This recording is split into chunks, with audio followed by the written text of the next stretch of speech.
Do you want to get your players excited for your game and immerse them in your world before you even start playing? Well, today I'm going to show you how to write a campaign setting guide that does just that. Greetings gamers, I'm Anto and I've been playing tabletop games for almost 20 years now. On this channel I make videos on how to be a better dungeon master, build deeper worlds and tell more dramatic stories. So if you're new here, make sure to subscribe for more videos just like this. Today we're going to be talking about the campaign setting guide and how to write one. But what is a campaign setting guide? It's a document that establishes the world of your game and introduces your players to the setting that they're going to be playing in. Many published settings have documents like this, either as a separate product or included in an adventure set in a particular region. Think of how Curse of Strahd does it, or Mythic Odysseys of Theros. The setting guide tells your players what makes this setting interesting and why they should want to adventure here. But why is it useful as a dungeon master? Well, as a DM, the setting guide is a great tool to communicate some of the core concepts and the tone of your game to your players. It also helps give the players a solid idea of what kind of game you're going to be running. If you frame your setting guide as Conan meets A Quiet Place, you can expect a desolate world of brigands and barbarians plagued by terrible monsters that hunt based on sound. In a world like that, every combat is going to be a terrible risk, not only because your enemy might take your life, but because the act of combat itself is almost certainly going to draw those beasts that lurk in the shadows. I'm actually a really big fan of using other media to draw comparisons with, to give your players reference for the game that they're signing up for. It allows them to immediately understand what you're going for in terms of tone and style. The setting guide is a useful tool for setting up the world for your players, but it's also an incredibly useful resource for the players to have at the table. I use my setting guide as an assumed knowledge at the table. Anything that's written in my guide is something that anyone that's born in the nation of Ashk or raised in Ashk would know, meaning they don't have to roll any knowledge checks to recall the information, they can just read it out of the guide. In this video, I'm going to walk you through this setting guide, which I created for my world of Ashk and gave to all of my players. A couple things to note before we dive into this properly though. First, a lot of the design elements of this book came from the Unearthed Arcana subreddit, which has a Google Drive dedicated to homebrewing designs, which is where I got a lot of these design elements from. Secondly, I got my setting guide professionally printed so that I could send a copy to each of my players, but this really isn't necessary. You can totally just email the players a Word document with all the information in it. The main reason I chose to fully design and print my setting guide is because I wanted the players to be excited and to really immerse themselves in the world of Ashk. Unfortunately, a few weeks after I got these printed and just before we were due to start adventuring in Ashk, the world started falling apart. But, you know, points for trying, I guess. So without any further waiting, let's head to the table cam and start diving into the setting guide. Okay, so here we are down on the desk shot and we're going to take a look through the setting guide. So the front cover is artwork from a Pathfinder adventure module that I found online, just something thematic and deserty. On the back, we have a little blurb about the setting of Ashk. All of these resources, as I said, were taken from the Unearthed Arcana subreddit. It's where I got all of the templates and the fonts and all of the little logos and things. And then diving into it, we have the start of the setting guide. So we've got a little brief overview of what the world of Ashk is, and then some contents, and then we're straight into it. Here you can see that we've got the history of Ashk, and I intentionally kept this really short. I didn't want thousands of years of history. I've done that before, and most of it doesn't get used. Instead, I wanted some really thematic things, that this was once a vast empire run by the great caliphs, but it's not anymore. Now it's just a collection of city-states. And that is all we really need for the history. Just a very brief overview of what this world is about, what's important about this world, and then we go straight into the inciting incident for the setting as a whole. Now this doesn't have to be the same as your actual campaign's inciting incident, but it just gives you a backdrop for what's going on in the world at the time the players are running through this campaign. So in my case, it's the Parthian invasion. The Parthian Empire is coming over from Parthia, and they have sailed over and they've taken Hera and Kabaz, and then all of this section here is now controlled by the Parthian Empire, whereas everything else within the Sea of Sand, all these other city-states are still free. So our central tension is that invasion of the empire. The players might never actually interact with it on the grand scale, but it's always going to be in the background going on. So flipping over to the next page, we have the city-states, and this is probably what I devoted the most time to in this particular setting guide, because Ashk is a nation of city-states, and those city-states are really important to the culture of Ashk and everything that goes on there.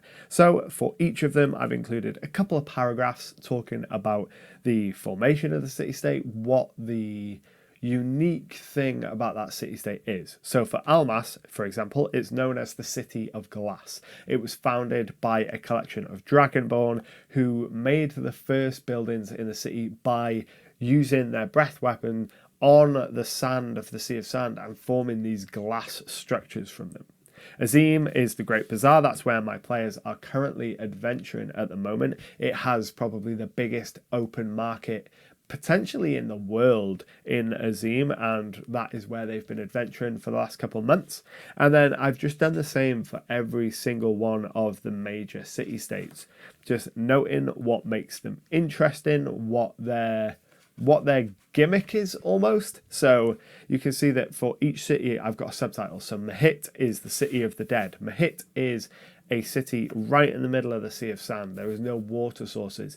It is run by necromancers, essentially, and they use undead to do all of their menial labour. And they have worshippers of the goddess of death, Koros, come to this city from all across Ashk and bring them the things they need to survive as offerings.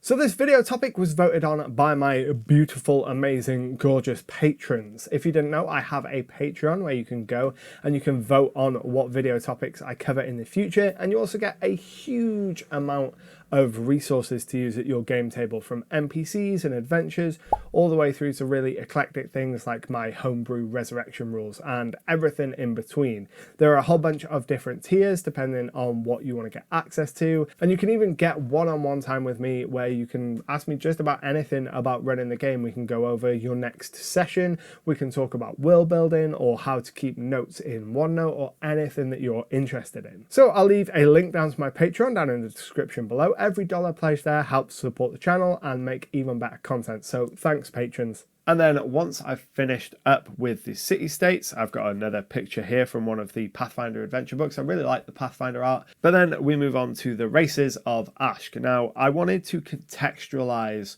all of the player handbook races in terms of their position in Ashk. So I have a few little differences between some of my races and how they're presented in the player's handbook. It just gives the players some context for how their character might be viewed in the Ashk culture. Which brings us to the culture of Ashk. So in Ashk, the main thing people are concerned with isn't your race or where you're from, it's more your social standing. So there are a couple of different social levels in Ashk, and that's usually what people will ask in the start of a conversation. They'll ask where you fit in that strict social hierarchy.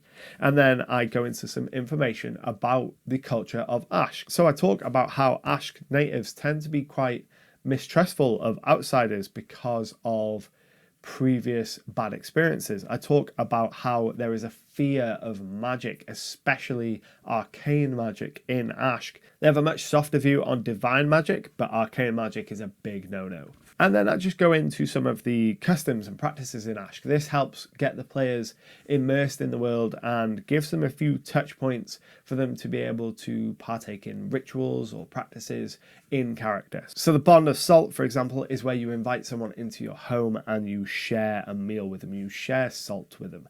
And once you've done that, you're entering into a covenant with them not to do them any harm and to keep them from coming to any harm for the next 72 hours. It's a really big core part of Ash culture. It's something that political rivals will do, for example. They'll invite a political rival over to share food with them and form the bond of salt, so they know that they're not going to get backstabbed in the next 72 hours and things like that. And then I've just got a couple of different festivals and notable holidays here, just so that the players have got an idea of what is going on in the world outside of them, so they know even if they're not adventuring, time passes and things happen. And then the final section of my setting guide is the Pantheon. Religion plays a huge part in Ash culture. It's a very religiously diverse land, and I wanted to give the players a little bit of information on each of the gods, just in case any of them wanted to be a divine character, so a cleric, a paladin, etc. They've got some idea of which god would fit what they have in mind for their character.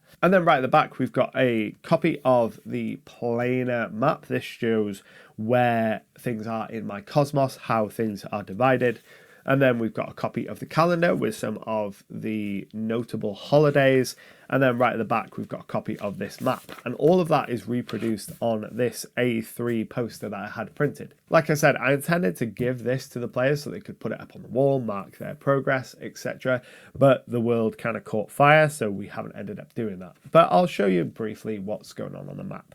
So on this map, it's got an overview of the nation. It's got a little bit of information on the surrounding nations. And then I've marked out some of the key city-states. Of course, I have a much more detailed version of this map, but I was planning on giving this to the players for them to make notes on.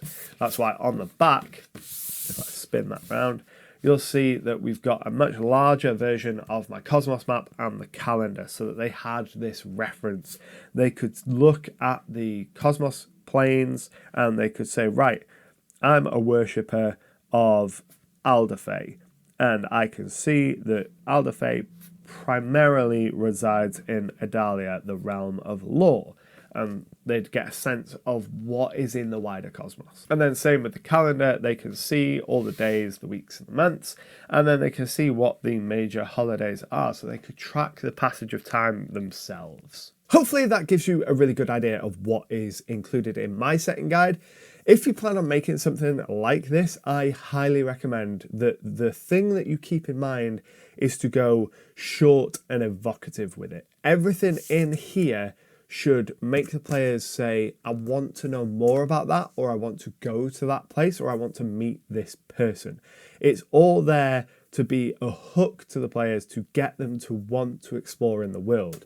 It's not there to provide 1,000 years of history. It's not there to provide them detailed ideas of how everything in the world works. It's only there to get them immersed in your setting, give them enough knowledge so that they can reasonably roleplay in that setting, and then just start sprinkling in all these exciting little evocative bits that the players go, I want to do that. If you've used a campaign setting guide in the past, I would love to hear about it down in the comments below. And if you have a link to your campaign setting guide, please go ahead and share it so we can all take a read and get inspired. And if you want to keep watching, I have an entire series dedicated to making homebrew worlds, which you can find just here. But until next time, happy gaming.